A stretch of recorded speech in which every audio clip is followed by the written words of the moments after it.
O governo brasileiro, por meio do Itamaraty, defendeu a busca de uma solução pacífica e acordada no Gabão.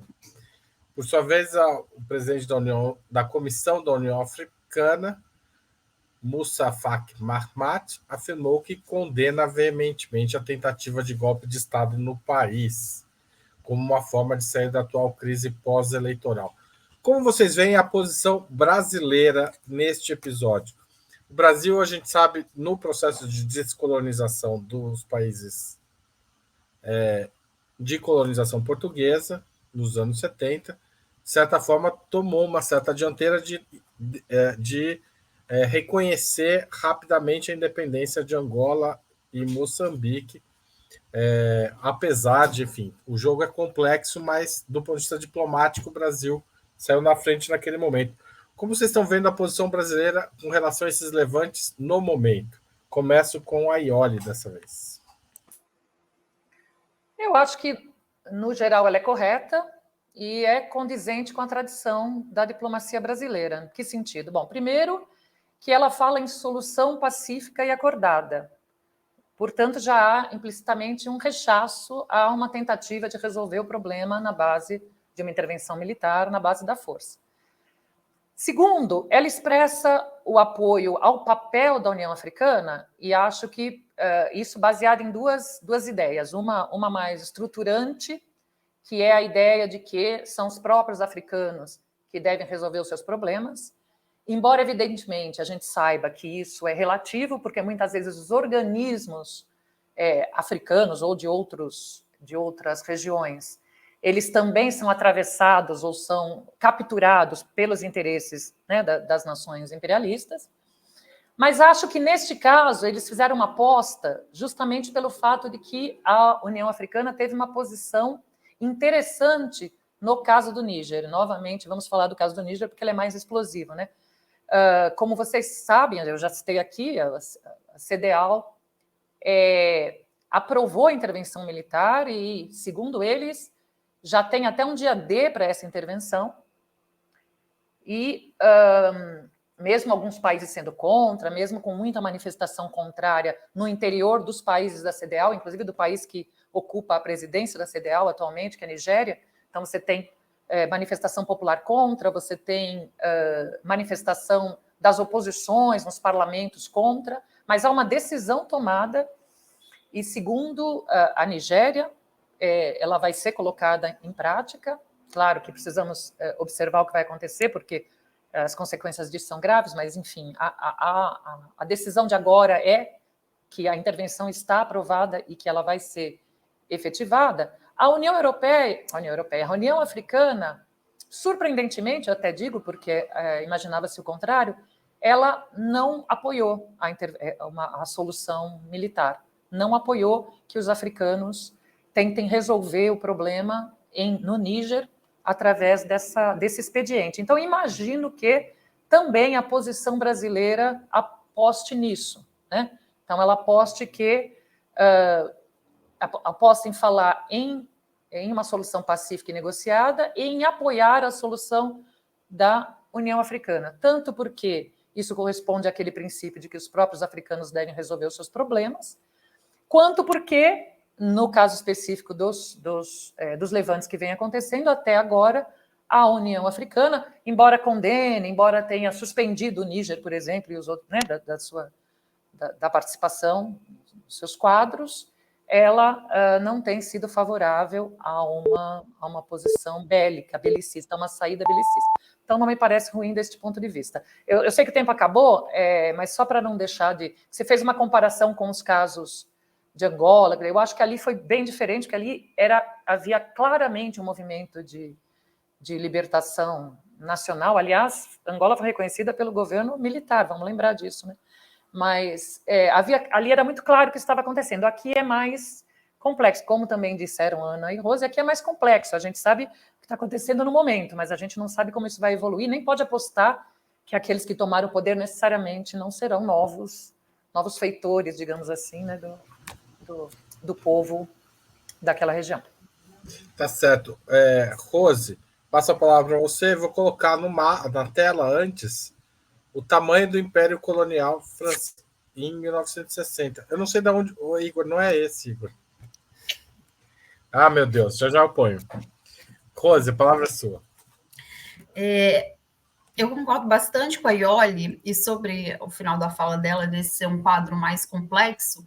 Existe também a questão neocolonial, né, que não fica claro exatamente que essas relações são desiguais. Né?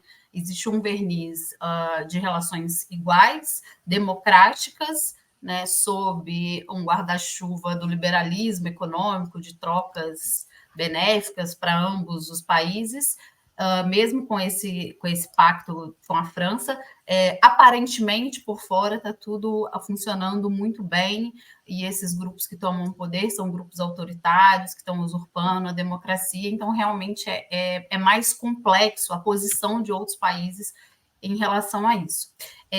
Sobre a posição brasileira, em específico, eu não tenho assim muito a acrescentar, acho que vai bastante na linha da política externa brasileira já de muitos anos, pelo menos, né, desde ali Rio Branco, de não interferência em assuntos de outros países, em defender saídas negociadas, não militarizadas e pacíficas. Então, não vejo uma grande novidade, mas acho que o Brasil age nesse momento com essa cautela, né, sem tratar questões muito internas, porque a gente pode discutir aqui entre a gente o caráter, o teor político, revolucionário desses acontecimentos, mas na diplomacia, nos ciclos diplomáticos, acontece de uma outra forma. Então, eu acho que o Brasil foi uma posição boa, porque demonstra também que não quer qualquer tipo de interferência nos assuntos internos desses países. E acaba, de certa forma, né, fazendo coro também de forma indireta, mesmo que de forma indireta, com a posição da União Africana também, em específico no caso do Gabão, de dizer que um problema eleitoral, que parece que está bastante evidente, né, para os países africanos, como eu falei na pergunta anterior, parecia que a qualquer momento essa bomba ia estourar, porque estava claro que essas eleições tinham problemas, não, uma eleição que não conta com observadores internacionais, enfim, todos os problemas que a gente falou aqui, de que a União Africana deixa claro que esse problema eleitoral, que está mais evidente, deve ser resolvido de outra forma, não pela tomada de poder por militares, né, não destituindo um governo que, em tese, foi eleito. Então, eu acho que o Brasil se posiciona inicialmente bem, né? Tem essa questão complexa que não dá para dizer exatamente um governo se posicionar, até do ponto de vista dos ritos diplomáticos, dizer não, mas as relações com a França são desiguais, enfim, é extremamente complexo esse quadro. Não está claro que ali são colônias, que ali, enfim, vai entrar em discussões muito politizadas para a diplomacia. Então, nesse momento, eu acho que essa é a posição, e acho que o Brasil faz bem de se posicionar inicialmente dessa forma. Né? O que pode acontecer ali do ponto de vista da força militar por terceiros países, né? Vamos colocar aqui, por exemplo, países da União Europeia, dos Estados Unidos, aí já é uma outra história. Mas, inicialmente, eu acho que a posição brasileira é boa e está seguindo a linha da política externa brasileira, da tradição da política externa brasileira. Tá certo. Ana, a palavra é sua, mas eu vou colocar o mapa aqui. Esse é o Império Colonial Francês, quando tem esse acordo que a Ioli mencionou. Né? Vejam que não é pequeno o espaço no mundo controlado diretamente pela França. Né? Isso não é todo o Império Colonial, digamos. Esse é o Império Colonial oficial. Né? Tem mais coisa por aí. Passo a palavra para Ana Pereira.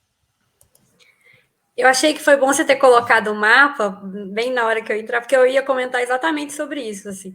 Eu gosto da posição brasileira não só pelo que ela tem em termos de história, mas também em termos de olhar para o futuro.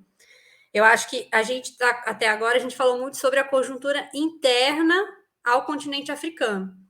Mas nenhum conflito, nesse momento histórico, é um conflito interno ao continente africano. Não é que nem a gente estava... eu lembro sobre a Primavera Árabe, era como se fosse uma coisa muito localizada. Nós estamos num momento de disputa de hegemonia global. Os Estados Unidos estão organizando e a China está se organizando para disputar quem vai ser o país que vai coordenar as relações econômicas, políticas e sociais do nosso século.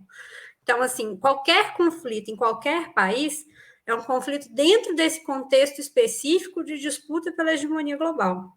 Para pensar o desenvolvimento do conflito na África, em qualquer um desses, tanto do Níger quanto do Gabão, a gente vai ter que olhar para qual que é a correlação de forças na Europa, e não é só para a França, é para a Europa que está quebrada, para um Zelensky que está quase admitindo que perdeu a guerra. Porque é isso, as últimas declarações dele foram todas... vamos nos preparar para um conflito de longo período. Então, você está preparando o povo dele para perder um conflito bélico que ele falou que ia ser vitorioso. E a coitada da Ucrânia, né? Porque assim, a Ucrânia só estava no lugar errado, porque não é um conflito da Ucrânia, é um conflito entre os países da OTAN e a Rússia. Então, assim, qualquer um dos países que se insurgirem na África, se insurgirem na América Latina, ou se insurgirem também na Europa, eles estão sujeitos a essa disputa, que é uma disputa geral, que é uma disputa da geopolítica global. E aí eu gosto da posição brasileira, porque em alguma medida ela sinaliza para um entendimento, que eu acho que é o correto, que é o do não alinhamento político. É seguir batendo na tecla de que nós não entendemos que a gente está diante de uma nova Guerra Fria. Esse é um pensamento que só interessa aos Estados Unidos. Não interessa nem a China, que está ganhando muito dinheiro. Ao Brasil não interessa de jeito nenhum. Então, a gente já em alguns momentos se aproximou dessa ideia, né, do não alinhamento, do movimento dos não alinhados. Foi um movimento importante na época da Guerra Fria e acho que é uma projeção política que a gente pode fazer para o próximo período. Então, acho que a declaração ela tem a ver com o nosso passado, eu acho que ela é condizente, sim, mas ela também pode dizer muito do ponto de vista do futuro, no sentido de como que a gente pode se colocar num mundo que vai passar a ter disputas cada vez mais abertas e cada vez também mais provavelmente sangrentas, porque todas as disputas de hegemonia passaram por conflitos e guerras abertas, né? A única que não teve isso foi quando a União Soviética caiu, mas todas as outras disputas de hegemonia foram extremamente violentas. Então, eu gostei da posição do Brasil nesse sentido. Tá certo. As três já falaram, né? Eu me perdi um pouco com esse negócio do mapa, então peço desculpas a vocês, mas... O mapa, Haroldo, eu gosto que coloca esse mapa para a gente não esquecer da Guiana Francesa, que a gente tem outros países da OTAN aqui na nossa fronteira para além dos Estados Unidos.